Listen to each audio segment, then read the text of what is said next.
News sells on three C's: controversy, conflict, change. Heard it from somewhere.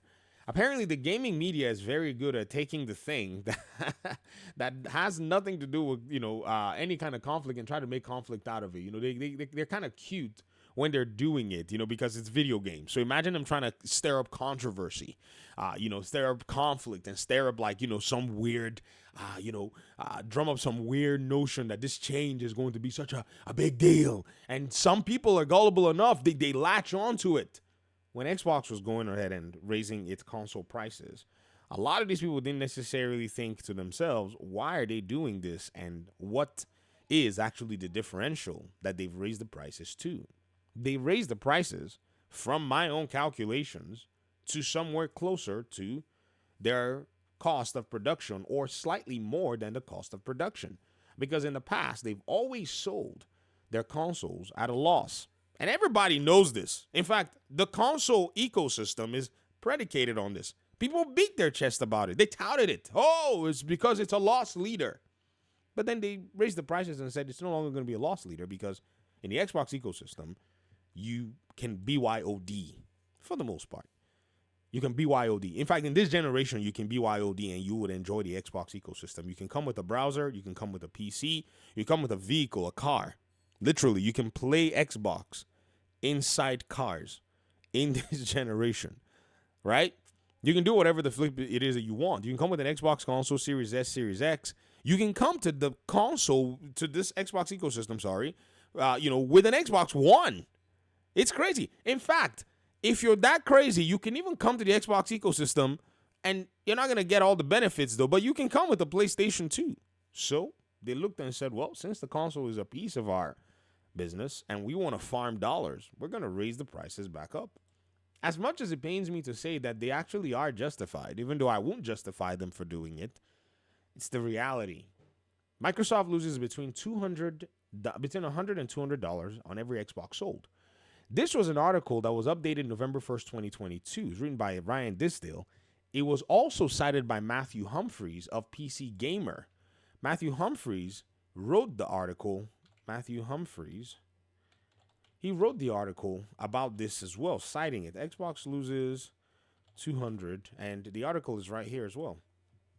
And this was November 1st. Everybody knew this. This isn't a surprise, everybody. In fact, Phil Spencer was the one who made the comments on this IGN article. It's crazy. He says, as reported by CNBC and spotted by Eurogamer, Spencer said at Wall Street Journal Live that Microsoft subsidizes the cost of its Xbox consoles with the expectation that people will spend money on its profitable add-on products later. It's the same thing PlayStation does. In fact, Matthew Humphreys also wrote another article about the PlayStation 5 no longer selling at a loss because they had sold the $499 PS5, because they had sold enough to be able to recoup that, cost, because based on the bundles and stuff, right? It's been able to go ahead and sell enough where the loss lead is going to be gone. However, in the same article, he also writes that the $399 digital edition of the PS5, right, was still selling at a loss. He says, as Bloomberg reports, Sony made the announcement alongside its fiscal year profit forecast. However, there's still some work to do to make the cheaper $399 digital edition of the PS5 profitable. What was PlayStation doing?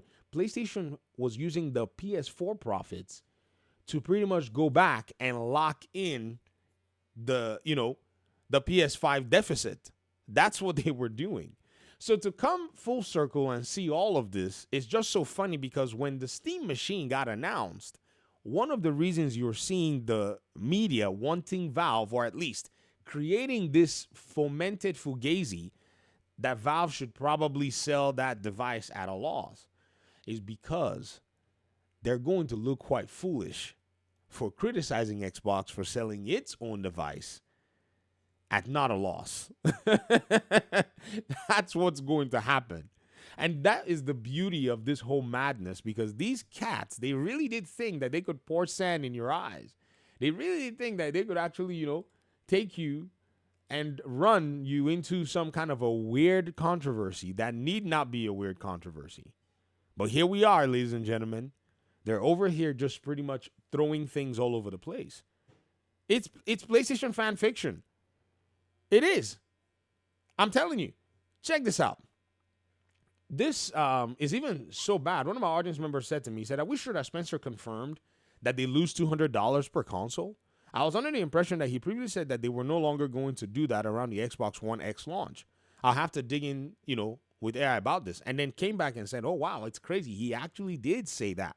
Said that on the Wall Street Journal, I think it was a video. He was probably doing an interview with them or of some kind, whatever it is, right? And this is exactly what it is that we're talking about when it comes down to, the whole conversation. Because it's here. Look at it. It's right here. It's on this video right here. Microsoft Video Game Boss seems to break the duopoly of Apple and Google. See, that was actually his deal. PlayStation has not been a competitor for them for a very long time. But either way, this is what you're seeing right here, ladies and gentlemen. And I wanted to go ahead and point it out in the video because if we don't point it out, what are we going to be doing here? What are we doing here, ladies and gentlemen? All right, I'm out. Thank you for watching the video. The Steam machine exposed the industry. They didn't even know it. Peace out.